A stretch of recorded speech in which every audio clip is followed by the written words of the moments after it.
कहानी में हम देखते हैं एक बंदर को जिसके पास अनंत शक्ति थी। इसके पास देवताओं की शक्ति थी। इतनी ज्यादा शक्ति के घमंड में ये देवताओं से अकेला ही युद्ध करने के लिए चला जाता है, पर बुद्धा अपनी शक्ति से इसको पृथ्वी पर 500 सालों के लिए कैद कर देते हैं। इतने सालों तक कैद रहने के बाद इसकी शक्तियां और अनंत हो गई थी और ये अमर हो गया था। बहुत ज्यादा इसकी शक्तियां बढ़ जाती हैं। तो हम देखते हैं ये अपने एक ही वार से इस बड़े से दानव को एक ही झटके में खत्म कर देता है, क्योंकि इसकी शक्तियां और ज्यादा बढ़ गई थी। तो आइए इस मूवी को पूरी एक्सप्लेन करते हैं। मूवी का नाम है monkey king the hero is back. ये मूवी आपको यूट्यूब पर देखने को भी मिल जाएगी। अगर आपको यूट्यूब पे ये मूवी कहीं नहीं मिलती है तो कमेंट सेक्शन में कमेंट कर देना, मैं आपके पिन में इस मूवी का लिंक भेज दूंगा। तो चलिए मेरे साथ देखते हैं इस मूवी को। तो शुरुआत में हम देखते हैं इन मजदूरों को जो अपनी मजदूरी करने के लिए ऊपर सामान ढो रहे थे। तभी इनको कुछ हलचल सी महसूस होती है कि भाई हमारे आसपास कुछ तो है।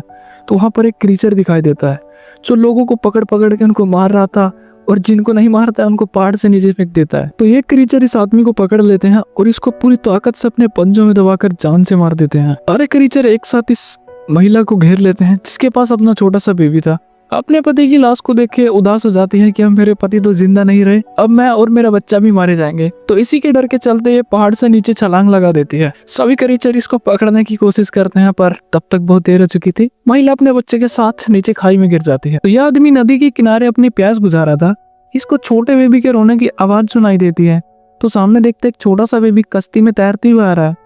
तो इस बेबी को उठाता है, अपने सीने से लगाता है। सीने से लगाने के बाद भगवान को शुक्रिया भी बोलता है कि शुक्रिया भगवान, तुमने इस बच्चे को मेरे से मिला दिया। घर जाने से पहले आवाज भी लगाता है कि ये बच्चा शायद किसी का गुम हो गया हो, पर कोई जवाब नहीं देता, ना ही कोई इस बच्चे को लेने आता है। तो ये बूढ़ा आदमी इसको हमेशा अच्छा बनने को कहता है कि तुम अच्छे इंसान बनो, अच्छाई बुराई की अच्छे से पहचान करो। तो फिर हम देखते हैं ये बच्चा बड़ा हो जाता है और एक आदमी कठपुतली का खेल दिखा रहा था, इसका सारा खेल खराब करके वहां से भाग जाता है। उस आदमी का खेल बिगाड़ने के बाद कुत्ते के साथ मस्ती करता है। मस्ती मस्ती में सीधा सामने दौड़ता है। इसके दादा से इसकी टक्कर हो जाती है। इसका दादा इसको बोलता है, मैंने तेरे को खाना लाने को भेजा था, तू यहाँ पे क्या कर रहा है, मस्ती कर रहा है।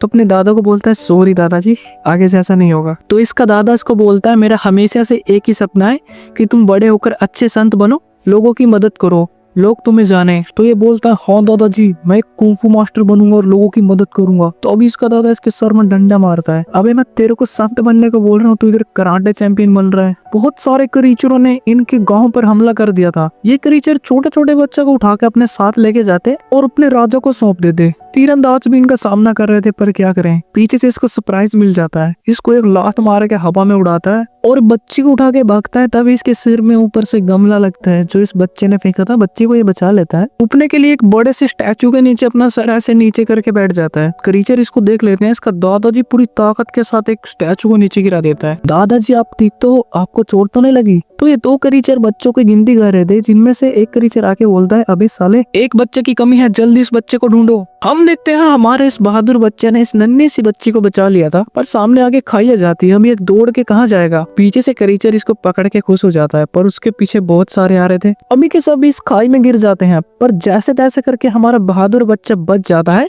और एक लकड़ी के सहारे स्केटबोर्ड बना के इस बच्ची को बचा के भागने लगता है। सभी क्रीचर इसके पीछे हाथ धो के पड़े थे कि भाई हमको किसी भी हालत में ये बच्ची चाहिए। पागलों की तरह इस बच्ची के पीछे हाथ धो के पड़े थे। इनको कुछ नहीं भाई, बस हमको बच्ची चाहिए। इसके मुंह पे अचानक से कपड़ा लग जाता है और एक घर में घुस के बाहर निकलता है। जैसे सामने से जंप करके निकलता है, सामने एक टहनी थी जो इसके कपड़े का डिजाइन बना देती है। यार शर्म से पानी पानी हो गया बेचारा। जैसे तैसे करके इस बच्चे के हाथ से इस नन्ही सी बच्ची को ये छीन तो लेता है, पर पीछे जाके एक पत्थर से टकरा के बच्ची हवा में ऐसे उड़ जाती है।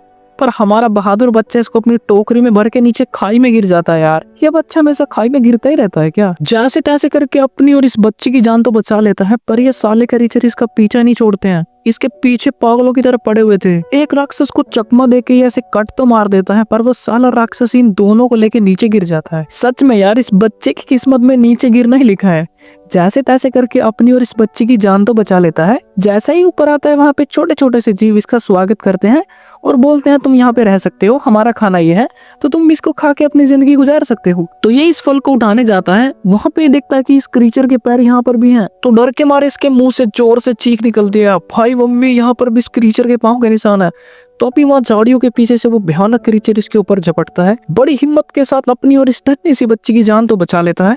डर के मारे सामने गुफा थी, उस गुफा में चढ़ जाता है। क्रीचर भी अंदर घुसने की कोशिश करता है पर साइज में बड़ा होने की वजह से अंदर नहीं आ पाता। हम देखते हैं इस गुफा के अंदर एक चीज में से बहुत तेज रोशनी आ रही थी। दरअसल इसी के अंदर वो मंकी किंग कैद था। ये क्या है, इसी की जिज्ञासा में इसको ये टच कर देता है। जैसे ये टच करता है, इसके छूते ही इस कवच में दरार होने लगती है, जिससे ये धीरे धीरे टूटने लगता है। हम देखते हैं इस गुफा के अंदर बहुत सारे देवी देवताओं की तस्वीरें भी थी। तो हम देखते हैं ये गुफा धीरे धीरे करके टूट रही थी, क्योंकि मंकी किंग अपनी कैद से आजाद हो रहा था। जैसे ही सारी गुफा टूटती है, हमें इस बच्चे को दिखाया जाता है जो बिल्कुल सही सलामत था, पर वो क्रीचर अंदर घुस चुके थे इस बच्चे को पकड़ने के लिए, क्योंकि वो क्रीचर इस छोटी सी बच्ची को लेने आए थे। जैसे तैसे करके बच्चा अपनी जान बचा के इस रस्सी पे लटक जाता है। वो क्रीचर जंप करके इसको पकड़ने आता है, तभी सामने इसके मुंह पे पत्थर लगता है, क्योंकि ये पत्थर मंकी किंग ने उठाया था। मंकी किंग इन पत्थरों के नीचे दबा हुआ था, उठने के लिए इन पत्थरों को हटा रहा था। तो हम देखते हैं इस बच्चे की वजह से हमारा मंकी किंग आजाद हो चुका था। मंकी किंग सबसे पहले उठते ही इस बच्चे को थैंक यू बोलता है, शुक्रिया भाई, तूने मेरे को आजाद कर दिया। तूने मेरे को आजाद किया, पर मेरे पास कोई चॉकलेट नहीं है तेरे को देने के लिए। जैसे ही मंकी किंग सामने देखता है, वो क्रीचर मंकी किंग पे ऐसे झपटता है। पर हमारा मंकी किंग भाई हीरो है ना मूवी का, हीरो का थोड़ी कुछ हो सकता है। तो वो अपने हाथ में बेड़ियां बंधी देखता है, अपनी अच्छी स्किल के साथ इन सभी बेड़ियों को तोड़ देता है। सभी क्रीचरों को सबक सिखाने के बाद इस बच्चे की तरफ घूर के देखता है, क्या था बे, तू भी मेरे से लड़ने से आता है क्या? डर के मारे बेचारे की नाक आ जाती है। तभी इसकी सिस्टर इसके सर को ऐसे थपथपाती है। मंकी किंग समझ जाता है कि इन दोनों से मेरे को कोई खतरा नहीं है। इतने सालों तो कैद में रहने के बाद जैसे ही आजाद होता है, स्वर्ग की तरफ बढ़ने की कोशिश करता है। हाथ में भाई बुद्धा ने बेड़ियां बांधी हुई थी, उसी के चलते जमीन पे आके गिरता है। गुस्से में इस बेड़ियों को तोड़ने लगता है, बहुत सारे पत्थर मारता है, ईंट बजाता है, पर बेड़ी का बाल भी बाका नहीं होता। मंकी किंग गुस्से से बोलता है, तुमको 500 सालों में भी सब्र नहीं आया? मेरे को आजाद तो किया, मगर पूरी तरह से नहीं। क्यों किया मेरे साथ ऐसा? इससे अच्छा मेरे को पूरी तरह से कैद में ही रखते। हमारा बहादुर बच्चा इसको कहता है, क्या तुम सच में वो महान बंदर हो जिसके पास अनंत शक्ति है, जो अमर है, कभी भी नहीं मर सकता? तुमने अकेले ही स्वर्ग को जीतने के लिए सारे देवी देवताओं को हरा दिया था। तुम बहुत शक्तिशाली हो। एक दिन मैं भी तुम्हारी तरह बनूंगा और सबकी रक्षा करूंगा, सबकी मदद करूंगा, किसी को भी कोई नुकसान नहीं पहुंचाऊंगा, सबके साथ मिलजुल कर रहूंगा और उन राक्षसों को तुम्हारी तरह ही दौड़ा दौड़ा के मारूंगा, जिससे वो राक्षस मेरे से डर के भाग जाएंगे, फिर कभी किसी को परेशान नहीं करेंगे। मंकी किंग इसकी बातें सुनकर परेशान हो गया था, उसको दिमाग पूरा चकरा गया था। गुस्से से इस बच्चे को बोलता है, मेरे पीछे मत आना, क्यों कब से मेरे कान खाए जा रहा है? तूने मेरा दिमाग खराब कर दिया, अगर मेरे पीछे आया तो तुझे मैं मार दूंगा। पर बच्चा भी बहुत शरारती था, धीरे धीरे इसका पीछा करता है। मंकी किंग इसको देख के छुप जाता है। मंकी किंग सोचता है कि मैं छुपकर इस बच्चे से बच जाऊंगा, मेरा पीछा छूट जाएगा, पर वो बच्चा चुपके से मंकी किंग के पास ही खड़ा हो जाता है। मंकी किंग इसको बोलता है, भाई यार, तू मेरा पीछा कब छोड़ेगा? जाने देना मेरे को, जीने दे अपनी जिंदगी। बंदर का बहुत ज्यादा दिमाग खराब हो जाता है, अपने सर को जोर से खुजाने लगता है। गुस्से में एक पेड़ को घूंसा मारता है, वो पेड़ ही जड़ से उखड़कर दूर जाके गिरता है। हमारा बहादुर बच्चा इस बंदर से पूछता है, क्या तुम्हें चोट लगी है क्या? तुमने एक ही घूंसे में इस पेड़ को जड़ से उखाड़ दिया। तो हम देखते हैं ये पहाड़ी दानव जो मंकी किंग को पकड़ने के लिए आया था। इस पहाड़ी दानव को मंकी किंग को पकड़ने के लिए बुद्धा ने जीवित किया था। बुद्धा ने अपने मंत्रों की शक्ति से इस पहाड़ी दानव को जीवित किया था, जो मंकी किंग को कहता है कि मैं तुम्हारे ऊपर निगरानी करने के लिए बनाया गया हूँ, तुमको कहीं भागने न दूंगा, इसलिए मैं तुम्हें पकड़ने आया हूँ। मंकी किंग इस पहाड़ वाले दानव को देखकर भाग जाता है, पर वो पहाड़ वाला दानव इसको पकड़ लेता है। दोनों में जबरदस्त फाइट होती है। इसी के चलते मंकी किंग इसको देख लेता है कि ये सिर्फ मंत्र की शक्ति से जिंदा हुआ है, तो मंकी किंग एक घूंसा मारता है, जिससे मंकी किंग बहुत ज्यादा घायल हो जाता है और एक पहाड़ के किनारे पे दोनों की जबरदस्त फाइट होती है। मौके का फायदा उठा के मंकी किंग इस पहाड़ वाले दानव को किनारे पे लेके आता है, जिससे पूरी ताकत के साथ इसको जानबूझ के रोकता है। दूसरी ओर हम इस बहादुर बच्चे को देखते हैं, जो मंकी किंग की हेल्प करने के लिए मंत्र को हटाने की कोशिश करता है, पर मंकी किंग बड़ी चालाकी से इस पहाड़ वाले दानव को नीचे फेंक देता है। मूवी का सीन कट होता है, मंकी किंग इन दोनों को बचा लेता है। अपने हाथ की बेड़ी को तोड़ने के लिए एक योजना बनाता है, जिससे एक बड़े से पत्थर को ऊपर पेड़ के सहारे बांध देता है। जैसे ये बच्चे इसके पास आता है, इसके हाथ से पत्थर छूट के इसके पैर पे गिर जाता है। मंकी किंग इसको ऐसे दिखाता है जैसे मेरे को दर्द नहीं हो रहा। पीछे से इसको एहसास होता है कि अभी यहाँ से कुछ तो गया है।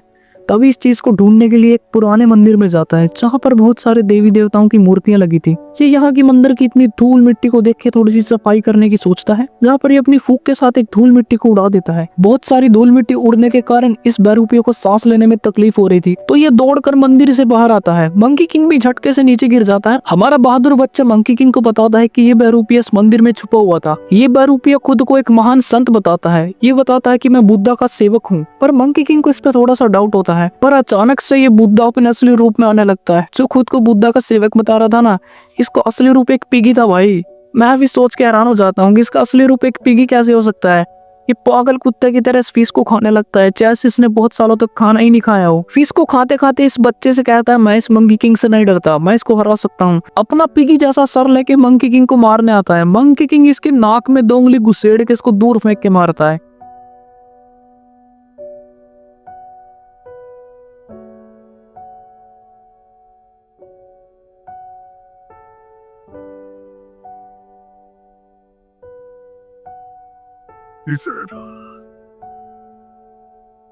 मंकी किंग इसको कहता है, तुम मुझे ऊपर स्वर्ग में भी नहीं हरा पाए, ना ही तुम मुझे धरती पे हरा सकते हो, और आइंदा मेरे साथ लड़ने की कभी कोशिश मत करना। इस बच्चे के सामने खुद को हीरो दिखाने के लिए ये बोलता है कि डर के भाग गया। हाँ, डरा दिया ना मैंने, देखा मेरे अंदर कितनी शक्ति है। वो तो मैंने ऐसे ही तेरे को हरा दिया, वरना मैं एक बड़े से पाइथन में बदल जाता जो तेरे को खा जाता। ये देख, तेरे को बदल के दिखाता हूँ। बड़े से पाइथन का तो पता नहीं, भीगी बिल्ली जरूर बन गया। तभी ये बच्चा कहता है, इतना टाइम वेस्ट मत करो, हमको मंकी किंग को ढूंढना है, वरना हमसे बहुत दूर चला जाएगा। तब इस बिल्ली को मंकी किंग दिख जाता है, तोड़ के उस मंकी किंग के पास जाता है। पर मंकी किंग के पास जाने से पहले ये खुद को इस बच्चे का रूप दे लेता है, जिससे मंकी किंग कंफ्यूज हो जाता है, पाइन में से असली बच्चा कौन सा है। पर मंकी किंग जल्द ही पहचान लेता है। तो ये बच्चा इसको कहता है, तुम अपने असली रूप में आ जाओ। जैसे ही ये अपने असली रूप में आता है, धड़ाम से इसका पेट इस बच्चे को लगता है। दूर जाके ये बच्चा गिरता है, नीचे गिरने ही वाला था तभी बच जाता है। खुशी के मारे चिल्ला देता है कि ये मैं बच गया। पर इसको कुछ आवाज सुनाई देती है जो नीचे से आ रही थी। पीछे मुड़ के देखता है कि व्हाइट ड्रैगन बहुत बड़ा तेजी से इसकी तरफ बढ़ रहा है। मंकी किंग की एकदम पीछे से नजर पड़ती है। मंकी किंग पूरी तेजी के साथ दौड़ के जाता है और इस बहादुर बच्चे को आवाज लगाता है, तुम अपनी जान बचा के वहाँ से हट जाओ। मंकी किंग पूरी तेजी के साथ इस ड्रैगन को टक्कर मारता है। दोनों लुढ़कते हुए एक पहाड़ की चोटी पर पहुंच जाते हैं। जल्दी ही वहाँ पर ये दोनों भी आ जाते हैं। मंकी किंग इनको बोलता है, तुम दोनों वहीं पर रुको। बड़ी ही तेजी के साथ ये ड्रैगन मंकी किंग के ऊपर दहाड़ता है। जल्दी ही वो ड्रैगन मंकी किंग को घूरने के बाद नीचे चला जाता है। मंकी किंग इसको कहता है, तुमको पता भी है वो एक व्हाइट ड्रैगन था, उसको देखने के बाद कोई भी जिंदा नहीं बचता है। मूवी का सीन कट होता है। ये बहादुर बच्चा मंकी किंग को बताता है कि हमारे गाँव पे अक्सर क्रीचर हमला करते रहते हैं और हमारे बहुत सारे बच्चों को उठा के ले जाते हैं और गाँव वालों को भी घायल कर देते हैं, कुछ को तो जान से भी मार देते हैं। सामने इनको एक घर दिखाई देता है जहाँ पर ये तीनों रेस्ट करने के लिए जाते हैं। फिलहाल के लिए इस मूवी के अंदर इतना ही। अगले पार्ट में हम आपको दिखाएंगे इस मूवी के मेन विलन को। अगर आप लोगों को हमारी वीडियो पसंद आती है तो लाइक शेयर सब्सक्राइब भी कर दिया करो। चलिए मिलता हूँ आपसे अगली वीडियो में, तब तक के लिए जय हिंद जय भारत।